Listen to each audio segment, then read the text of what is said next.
ফাহকুম বাইনাহুম বিমা আনজালাল্লাহ, যদি তোমাদের বিচার চলতো কোরআন দিয়ে, ওয়ালা তাত্তাবি আহওয়াআহুম, খেয়াল খুশিমত তোমরা যদি বিচার না করতে, তাহলে আজকে ওসমান হাদির বিচার হতো, আবু সাঈদের বিচার হতো, আবু সাঈদের বিচার হতো, আল্লামা সাঈদের বিচার হতো। এখনো পর্যন্ত সেই সকল জালেমেরা, খুনিরা, আল্লামা সাঈদীকে, মুজাহিদ সাহেবকে, নিজামী সাহেবকে যারা ফাঁসি দিয়েছিল, তাদের এখনো পর্যন্ত বিচার কিন্তু হয়। বিচার হয়েছে? বিচার হয়েছে?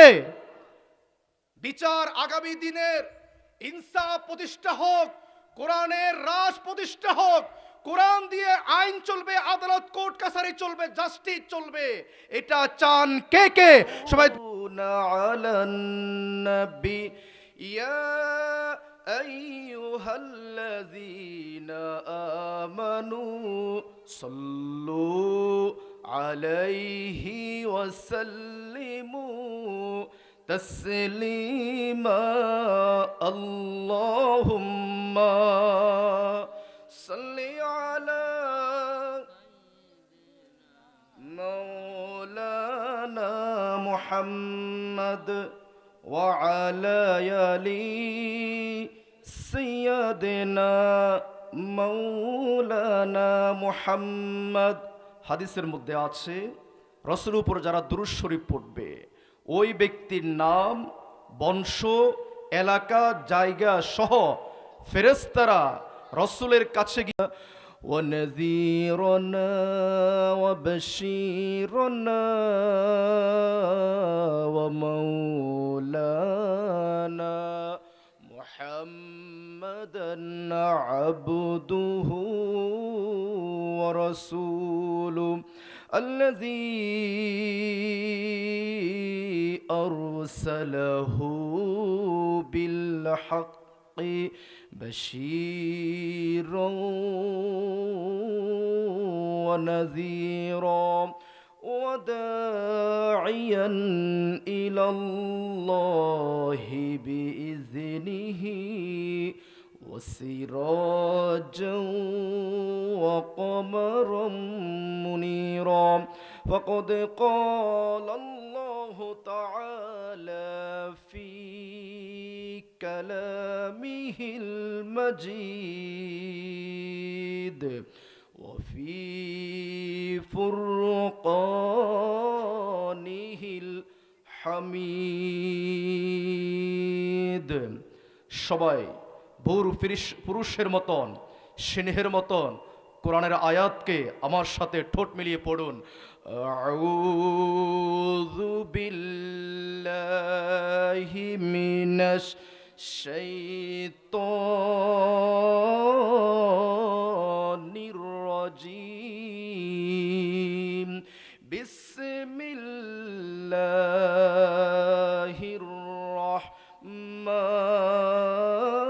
রাহমানির রহিম। ওয়ানিহকুম বিমা আনজালাল্লাহ ওয়ালা তাত্তাবি' আহওয়াআহুম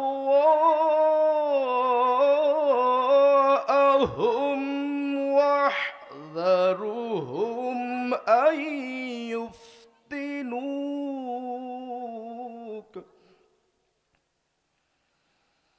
واحذرهم أن يفتنوك عن بعد ما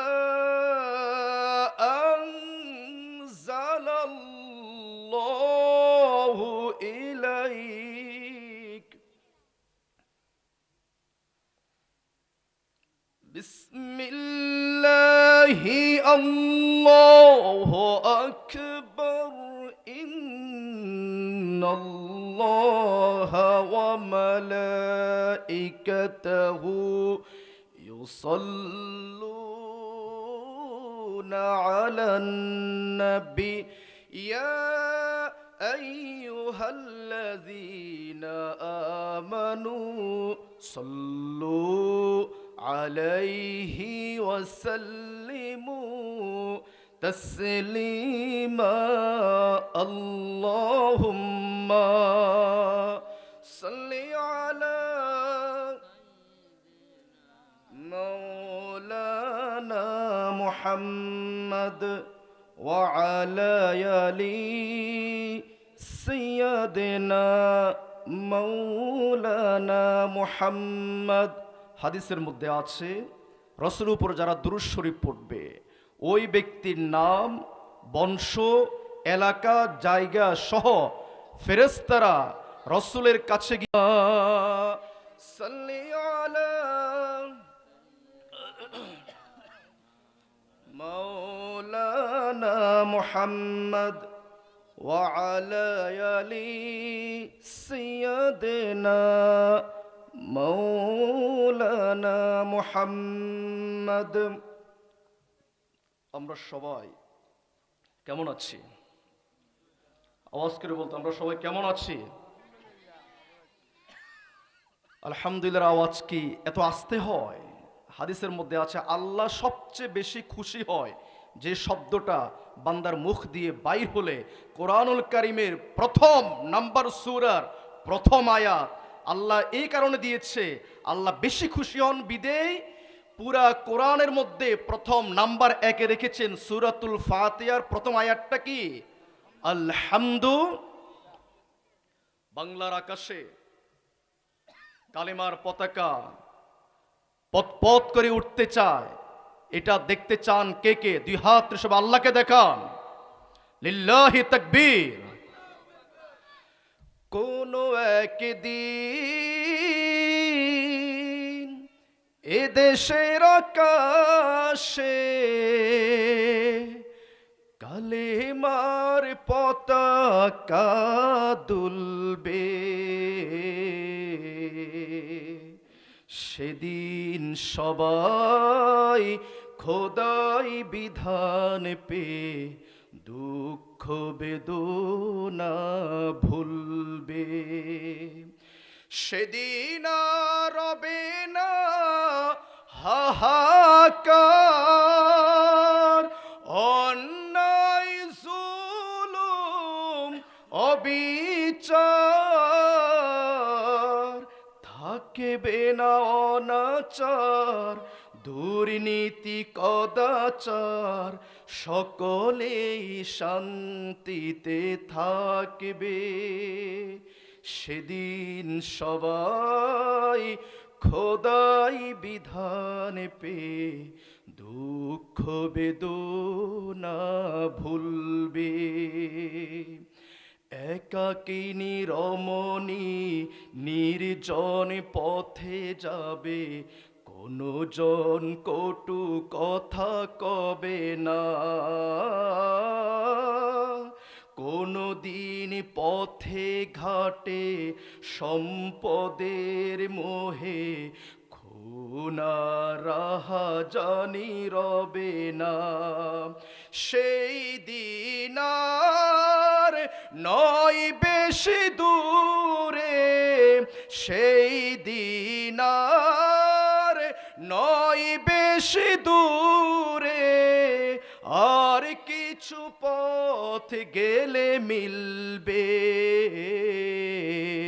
সেদিন সবাই খোদাই বিধান পে দুঃখ বেদনা ভুলবে, অশান্তির কপানলে মরিস না ধুকে ধুকে, আই তোরা দিকে দিকে ছুটে আয়, যতদিন দূরে যাবে ততদিন পিছে রবে, শান্তি আসিতে এই দুনিয়ায়, খোদার আইন ছাড়া অন্য কিছুতে আর, খোদার আইন ছাড়া অন্য কিছুতে আর মানুষের শান্তি না মিলবে,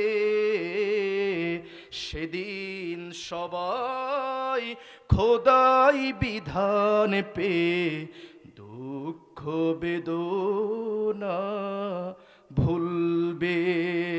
সবাই আলহামদুলিল্লাহ বলেন। এই স্বপ্ন ছিল আল্লামা সাঈদীর, এই স্বপ্ন ছিল মুজাহিদ রহমতুল্লাহ আলাইহি, এই স্বপ্ন ছিল নিজামী সাহেবের, এই স্বপ্ন ছিল গত 18 তারিখে দিনে দুপুরে ওপেনলি গুলি করে যাকে শহীদ করা হয়েছিল ওসমান হাদির স্বপ্ন ছিল এই সঙ্গীতটা আল্লাহ তুমি কবুল করো।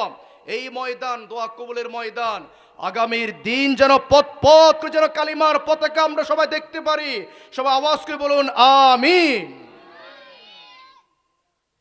আমরা যারা এখনো ঘুরে আছি সবাই মাহফিলের জায়গায় আসে অবস্থান করি।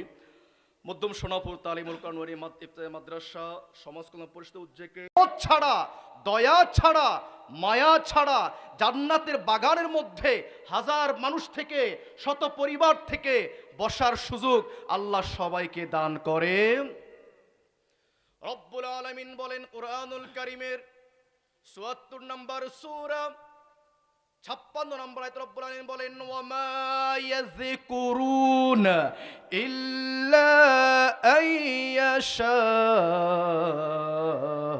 আল্লাহ। আমি আল্লাহ যখন চাই বান্দাকে আমার পথে হাঁটার জন্যে, আমার আলোচনা শোনার জন্যে, আমার মাহফিলে মজবায় ইসলামিক কোনো জলসায় যদি কোনো বান্দাকে আমি আল্লাহ না চাই, না কবুল করি, ওই বান্দা ততক্ষণ পর্যন্ত মাহফিলে মজবায় বসতে পারে। আমার ইচ্ছা এখানে বসি নাই, আওয়াজ করতে আমরা সবাই বসছি কার ইচ্ছায়? আল্লাহ রাব্বুল আলামিন বলেন ৭৬ নম্বর সূরা ৩০ নম্বর আয়াত ওয়ামা তাশাউনা ইল্লা আইয়াশা আল্লাহ আল্লাহু রাব্বুল আলামিন। আমি যখন আল্লাহ বান্দাকে চাই আমার কোরআন শিখুক, আমার মাহফিলে বসুক, জান্নাতের বাগানে বসুক, আলেমদের সাথে চলাফেরা করুক, দিনে কোনো ভাইয়ের সাথে জীবনযাপন করুক, দিনের কোনো দলের সাথে চলাফেরা করুক, সম্পূর্ণ আল্লাহর ইচ্ছা ছাড়া ভালো কোনো কাজ বান্দা করার শক্তি ক্ষমতা রাখে না। আমরা যারা এখানে বসছি সুনিশ্চিত আয়াতের আলোকে আল্লাহ চেয়েছেন বিদেই আমরা সবাই এখানে বসতে পেরেছি। আমরা সবাই কার রহমতের ছায়া বসা আছি? আওয়াজে বলেন কার রহমতের ছায়া এখানে বসা আছি? যারা মাহফিলের মধ্যে বসবে আল্লাহ বলেছেন আমি তাদের ঈমানকে তরতাজা করে দিব। সুবহানাল্লাহ বলেন সবাই। যারা মাহফিলে বসবে, কোরআনের আলোচনার বাগানে বসবে, আমি আল্লাহ ওয়াদা দিচ্ছি তাদের ঈমানকে মজবুত করে দিব, তাদের ঈমানকে সতেজ করে দিব, তাদের ঈমান যতটুকু আছে তার চেয়ে বেশি হাজার গুণ বৃদ্ধি করে। সব আওয়াজ করে বলুন সুবহানাল্লাহ। কোরআনুল কারীমের ৮ নম্বর সূরা আয়াত নাম্বার ২ রব্বুল আলামিন বলেন ইন্নামাল মুমিনুনাল্লাযীনা আমানু ইযা যাদাতুহুম ঈমানাও ওয়া আলা রাব্বিহিম ইয়াতাওয়াক্কালুন। সুবহানাল্লাহ বলুন। যে সকল মানুষেরা কোরআনের বাগানে বসবে আল্লাহ বলছেন সুনিশ্চিত তারা জান্নাতের বাগানের মধ্যে বসা আছে। আর যারা আমার কালাম শুনবে, আমার কথা শুনবে, আমি আল্লাহ বলছি ওই ব্যক্তির ঈমানটা আমি আল্লাহ হাজার গুণ বাড়িয়ে দিব। যারা এখনো বসা আছেন দোকানপাটে, ঘরের মধ্যে, টেলিভিশনে, মোবাইলের ভিতরে বিভিন্ন খেলায় মজে আছেন, টিকটক, ফেসবুক, ইউটিউব দেখছেন, আল্লাহর কসম করে বলছি এই বাগানে বসলে আপনার গুনাহগুলা যিনি মাফ করবেন তিনি কে? আল্লাহ বলেছেন কোরআন আরেকটা সূরার মধ্যে বলেছেন যারা বসবে আমি তাদের উপরে আসমান থেকে অঝোর ধারায় রহমত নাজিল করব। সুবহানাল্লাহ বললেন না সবাই? অঝোর ধারে রহমত নাজিল করবে এই বাগানের ভিতরে। আজকের এই বাগানটা কোনো মাদ্রাসা মসজিদের কোনো মাঠ নয়, রাসূল বলেছেন এটা হচ্ছে জান্নাতের মাঠ। সবাই সুবহানাল্লাহ বলেন। আমরা সবাই জান্নাতের মাঠে বসা আছি। সব বসা আছি কোথায়? যারা কোরআন শুনবে, চুপ থাকবে, যেখানে সেখানে বসে মাহফিল না শুনে কানাকানি, ফিসাফিসি, ঘুষাঘুষি, গীবত, সমালোচনা এগুলো না করে প্লিজ রহমত পেতে চাইলে, জান্নাতের সুপারিশ পেতে চাইলে, জান্নাতে দাখিল হতে চাইলে সবাই মাহফিলে এসে অবস্থান করুন। আমি সবাইকে আবার বিনীত অনুরোধ জানাচ্ছি। সম্মানিত হাজিরিন, খুবই গুরুত্বপূর্ণ একটা বিষয় আমাকে দিয়েছিল, আজকের আলোচনা মৌজু দিয়েছিল আপনাদের মসজিদের খতিব সাহেব ফোন দিয়ে আলোচনা করার জন্য। ন্যায় বিচার, ন্যায় ইনসাফ, আওয়াজ করে বলুন, ব্যক্তি থেকে নিয়ে রাষ্ট্র পর্যন্ত আমাদের কি ন্যায় বিচারী প্রতিষ্ঠা আছে কি না? আর আমার আপনার নবী মানে দোলনা থেকে নিয়ে মৃত্যুর আগ দিন পর্যন্ত ইনসাফের উপরে প্রতিষ্ঠিত ছিলেন। সুবহানাল্লাহ বলুন। দোলনা থেকে নিয়ে দোলনা থেকে নিয়ে মৃত্যুর আগ দিন পর্যন্ত জীবনে এক সেকেন্ড, এক দিনের জন্য বেইনসাফ করেছেন, ন্যায় বিচারের বাইরে গিয়েছেন, একটা হাদিস আপনারা দেখাতে পারবেন না। কেমন নবী আমরা পেয়েছি? শুধুমাত্র একটা হাদিস বলি, সবাই খেয়াল করেন। আমার আপনার কলিজান নবী সওয়াস কবির মুহাম্মদ রাসূলুল্লাহ সাল্লাল্লাহু আলাইহি ওয়াসাল্লাম যেদিন মা হালিমা আমার আপনার নবীকে মক্কা শহর থেকে তার ঘরে নিয়ে গেলেন দুগ্ধ শিশু দুধ পান করানোর জন্য। দেখেন ইনসাফ কাকে বলে। আমার আপনার নবী মা হালিমার ডান দিকের দুধ খেয়ে খেয়ে বড় হয়েছেন, কোলে কাকেলি কুলে বড় হয়েছেন। মা হালিমার বাম দিকের দুধটা কখনো তিনি মুখ দেন নাই।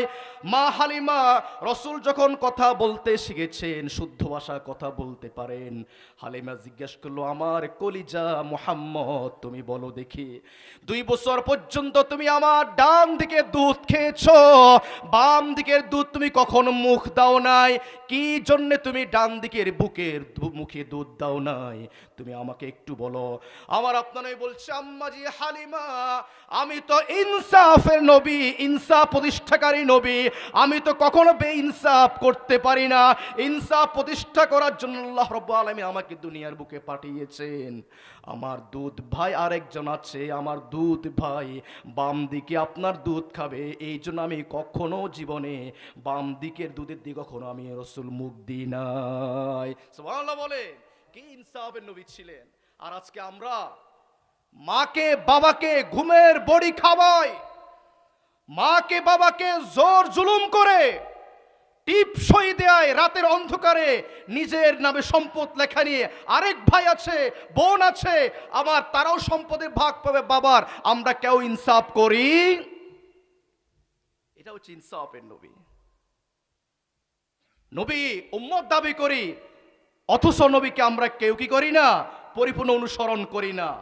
যদি অনুসরণ না করেন, নবীকে জানের চেয়ে বেশি ভালো না বাসেন, আপনি কখন নবীর উম্মত নিজেকে দাবি করতে পারবেন?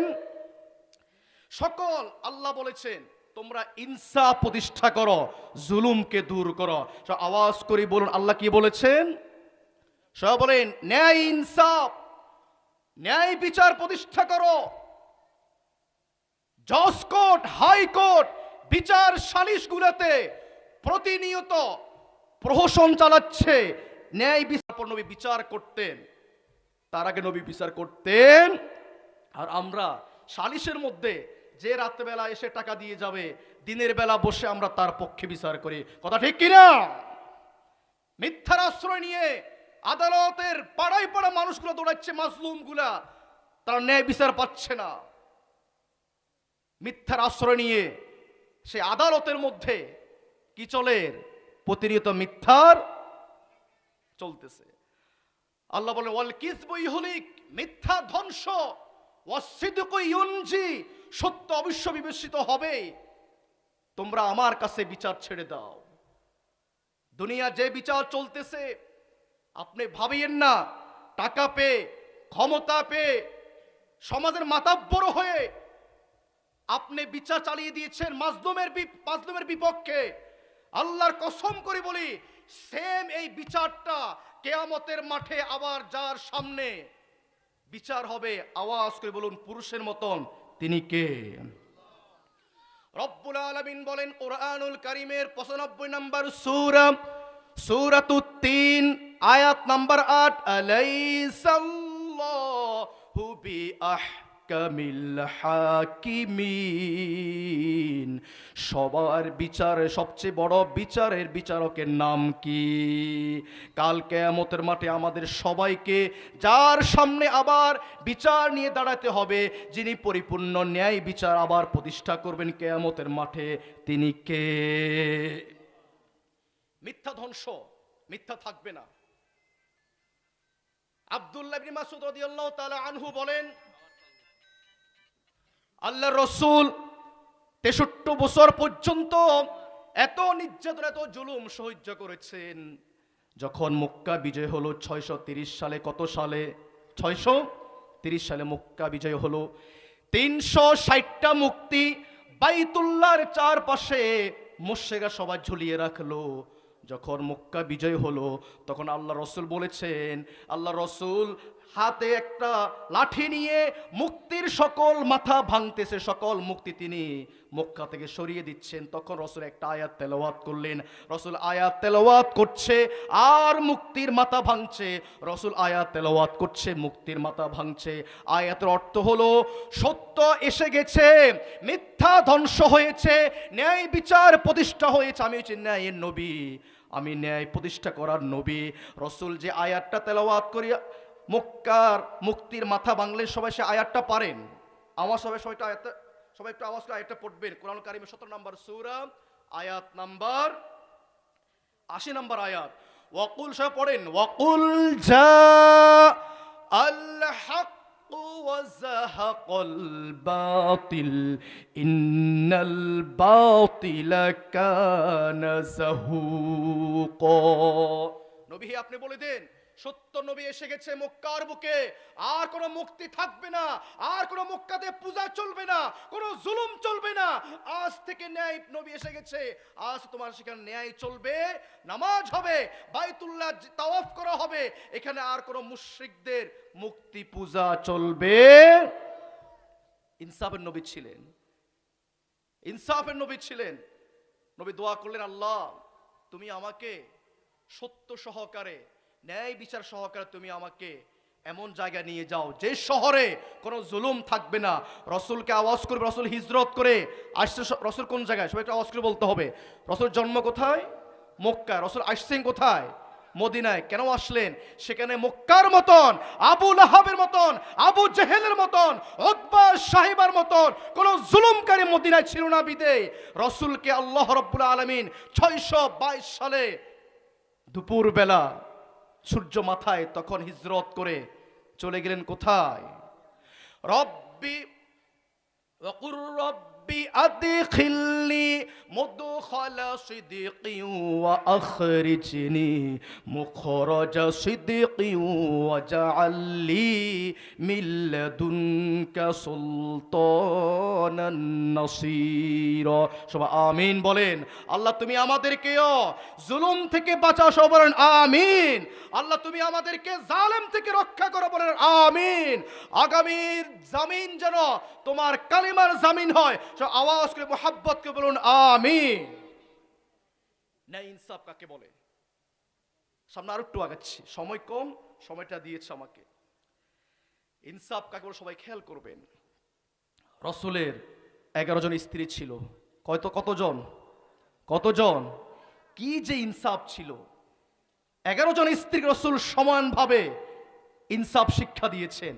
একদিন রসুলের স্ত্রী সাউদা রাদিয়াল্লাহু তাআলা আনহা তরকারির বাটি নিয়ে গেলেন আয়েশার ঘরে। কার ঘরে? একজন স্ত্রী সাউদা গেলেন কার ঘরে? আয়েশার ঘরে গেলেন। যাওয়ার পরে আয়েশা মাথা গরম ছিল, তখন আয়েশা সেই সাউদার তরকারি বাটির মধ্যে থেকে নিয়ে তরকারি তার মুখের মধ্যে মেখে দিলেন।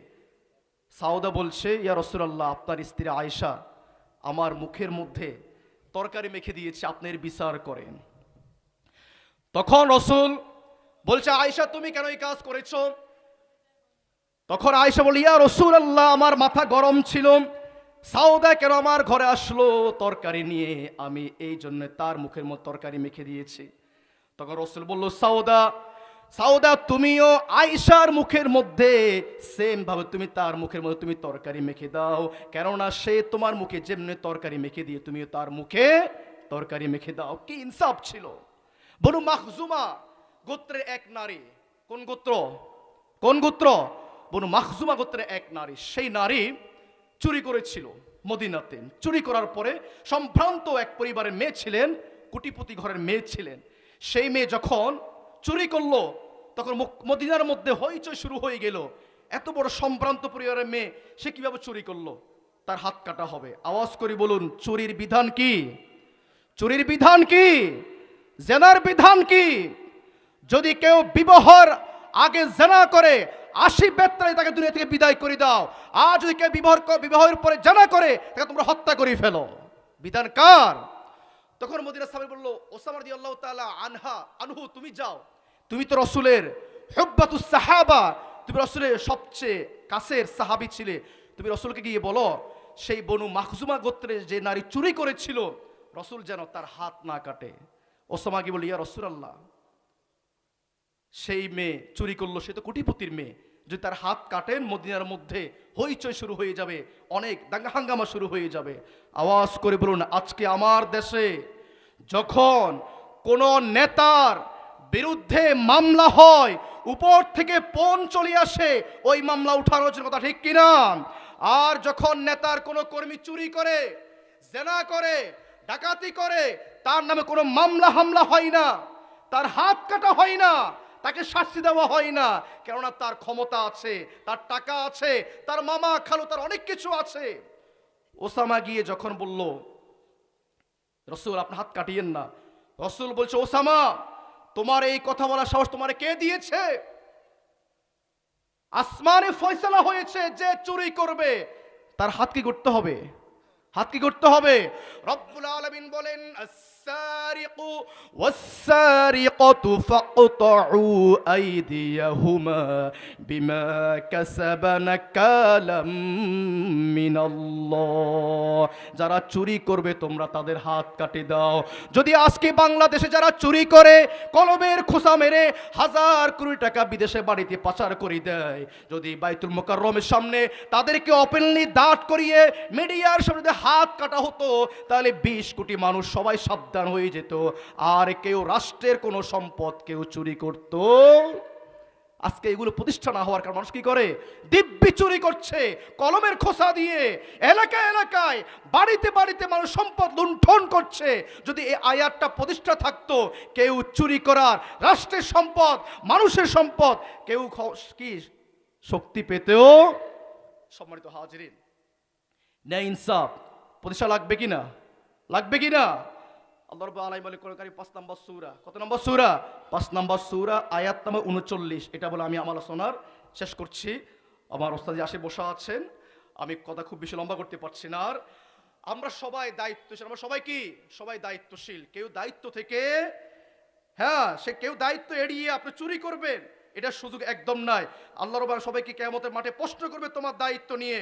কুল্লুকুম রাঈন ওয়া কুল্লুকুম মাসউলিন আর রায়াতিহি।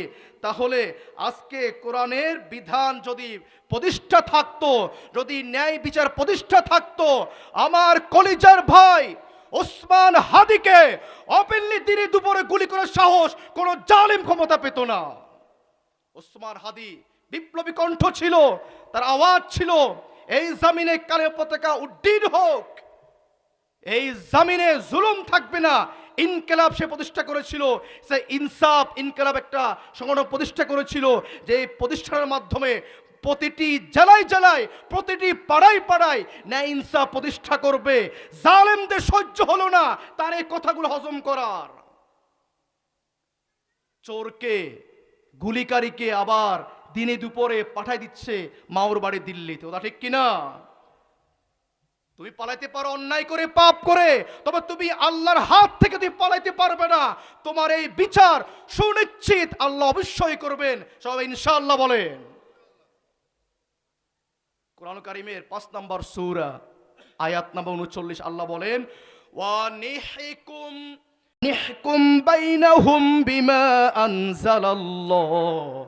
যদি তোমাদের বিচার চলতো কোরআন দিয়ে, ওয়ালা তাত্তাবি আহওয়াআহুম, খেয়াল খুশিমত তোমরা যদি বিচার না করতে, তাহলে আজকে ওসমান হাদির বিচার হতো, আবু সাঈদের বিচার হতো, আবু সাঈদের বিচার হতো, আল্লামা সাঈদের বিচার হতো। এখনো পর্যন্ত সেই সকল জালেমেরা, খুনিরা আল্লামা সাঈদীকে, মুজাহিদ সাহেবকে, নিজামী সাহেবকে যারা ফাঁসি দিয়েছিল, তাদের এখনো পর্যন্ত বিচার কিন্তু হয়। বিচার হয়েছে? বিচার হয়েছে? বিচার আগামী দিনের ইনসাফ প্রতিষ্ঠা হোক, কোরআনের রাজ প্রতিষ্ঠা হোক, কোরআন দিয়ে আইন চলবে, আদালত কোর্ট কাছারি চলবে, জাস্টিস চলবে। এটা চান কে কে? সবাই মাহফিল সাক্ষী, সবাই দুই হাত সবাই আল্লাহকে দেখান, লিল্লাহে তাকবীর। তাহলে কোরআন যদি আইন প্রতিষ্ঠা থাকতো, আমার ভাই আবু সাঈদকে এভাবে তারা গুলি করতে পারত? আবু সাঈদের মা কান্না করছে, স্ত্রী কান্না করছে, 8 মাস বয়স একটা কচি বাচ্চা, দুধের বাচ্চা কান্না করছে। তোমাদের বুক কিভাবে সাহস দিল? 16 বছর পর্যন্ত এই দেশকে কি করে না করে সবাই সাক্ষী আছেন। আমি ওই দিক কথা বলার আমার সময় এখানে নাই। তোমাদের সাহস হলো কিভাবে? আল্লামা সাঈদী সাহেবকে ঢাকাতে জানালা পর্যন্ত তারা দেয় নাই, আমরা সব দেখেছি। যদি আজকে কোরআনের রাজ কায়েম থাকতো, কোরআন দিয়ে বিচার কায়েম থাকতো, তাহলে এই সকল জালেমদেরকে, খুনিদেরকে ধরে এনে অফেনলি কিসাস করার হুকুম কে দিয়েছেন? আন্নান নাফসা বিন নাফসি ওয়াল আইনা বিল আইনি ওয়াল আনফা বিল আনফি ওয়াল উযুনা বিল উযুন। হাতের বদলায় হাত, মাথার বদলায় মাথা, নাকের বদলায় নাক, পায়ের বদলায় পা, সব তোমাকে বিচার করতে হবে। যখন আল্লাহ বলেছে পরে অংশের ভিতরে, ফাইন তাওয়াল্লাউ ওয়াহযারুহুম আইয়ুফতিনুকা আম বাদি মা আনজালাল্লাহু ইলাইক, কাফেরদের কোনো ফতোয়া রাসূল আপনাকে আপনার মনের মধ্যে যেন না ঢুকে। রাসূলের কথা কে বলেছেন? কাফেরদের কোনো আইন দিয়ে, বেঈমানদের কোনো আইন দিয়ে আমার বাংলাদেশ আগামীতে চলার জন্য দেওয়া যাবে। ডারউইনের জীবনী, মা সেতুরের জীবনী, লেনিনের জীবন আজকে আমাদের বাচ্চাদের পড়ানো হচ্ছে স্কুল কলেজের ভিতরে, কথা ঠিক কিনা? এই সকল জালেমদের, উল্টাপাল্টা ব্যক্তিদের জীবনে তুলে দিয়ে রাসূলের পরিপূর্ণ জীবনটাকে, সিরাতকে আনতে হবে আমাদের পাঠ্য বইয়ের ভিতরে। আমরা সব আওয়াজ করি, আল্লাহ তাআলা কবুল করে, সব বলেন আমিন। ফাইন তাওয়াল্লাউ ফাআলাম আন্নামা ইউরিদু আন ইউসিবাহুম বিবাদি যুনুবিহিম। রাসূল আপনি যখন তাদেরকে দাওয়াত দিচ্ছেন, ইসলামের দিকে আসো, কোরআনের দিকে আসো, ন্যায় প্রতিষ্ঠা করো, কোরআন দিয়ে রাজ প্রতিষ্ঠা করো, যখন তারা মুখ ফিরিয়ে চলে গেল, না তারা বলে, এখন আমরা দাওয়াত, যখন আমরা গুরুফিন দাওয়াতি কাজ করি, বিভিন্ন মহল্লায় মহল্লায় কিছু জালেম, কিছু আবুল উত্তরসূরিরা বলে, আরে ওনারা বলে আর কি, সাদপুরে এক জারজ বলতেছিল ডিসি, মাহফিলের মধ্যে যদি রাজনীতি কোনো আলোচনা করে আপনার তারে গ্রেফতার করবেন। আমি বলি তোমার মনে জন্ম ঠিক নাই। কোরআনের ভিতরে যদি থাকে রাজনীতির কথা, এটা কি আলেমরা বলে নাকি এটা আল্লাহ বলে? এটা কে বলে? সে সাহস পায় কিভাবে? এই জাতীয় ডিসিদেরকে ধরে, জালেমদেরকে ধরে যদি আমরা বিচার না করতে পারি, আগামীর সময় কিন্তু আরো খুব ভয়ঙ্কর আসবে। কিন্তু আল্লাহ সে কথাই বলেছেন, মহা বিপদ আসবে, মহাপ্লাবন আসবে, ভূমিকম্পের মতন তোমার আযাব আসবে, ফাজা আযাব, সাআকা আযাব, কায়েম আযাব আসবে, যে আযাবগুলো চিরতরে ধ্বংস করে দিবেন। তিনি কে? আল্লাহকে ভয় করো, দ্বীনের পথে এগিয়ে আসো, দ্বীন কায়েমের পথে যুদ্ধ করো, লড়াই করো। জান্নাত তুমি কখনোই পাবা না তুমি যদি জিহাদ না করো, দ্বীন কায়েমের আকাঙ্ক্ষা তুমি যদি না করো। আবু সাঈদের মতন, হ্যাঁ ওসমান হাদির মতন, আল্লামা সাঈদের মতন তুমি যদি দ্বীন কায়েমের আকাঙ্ক্ষা না করো, আল্লাহ বলছে তোমাকে জান্নাত দিব। 3 নম্বর সূরা আয়াত নাম্বার 142 নম্বর আল্লাহ বলে, হাসিবতুম আন তাদখুলুল জান্নাত, তোমরা জান্নাত পাবা না। ওয়ালাম্মা ইয়ালামিল্লাহুল্লাযীনা জাহাদু মিনকুম ওয়া ইয়ালামাস সাবিরিন, তুমি যদি দ্বীন কায়েমে সংগ্রাম না করো, দ্বীন কায়েমে তুমি যদি এগিয়ে না আসো দ্বীন কায়েম করার জন্য, তোমার ভাগ্যে আল্লাহ জান্নাত নসিব করবেন। ওয়া ইন্না কাসীরাম মিনান নাসি লাফাসিকুন, ইনশাআল্লাহ তোমরা দেখবা মানুষ দলে দলে মানুষ সবাই দলে দলে আবার আসবে দিনের সুশীল ছায়া তলে। কথা ঠিক কিনা? আমরা সবাই দেখেছি এখন মানুষ আসতেছে দলে দলে দিনের ভিতরে। আল্লাহ আমাদের সকলকে যেন দিন কায়েমের, দিন প্রতিষ্ঠার পথে সবাই যেন এগিয়ে আসতে পারে। সবাই বলেন আমিন। সর্বশেষ কথা থাকবে, কেউ বিচ্ছিন্ন হবেন না, কেউ একা চলবেন না, নিজের মন মত মন্ত্রতন্ত্র দিয়ে কেউ জীবনযাপন করবেন না। সবাই এক হওয়ার সময় এসেছে।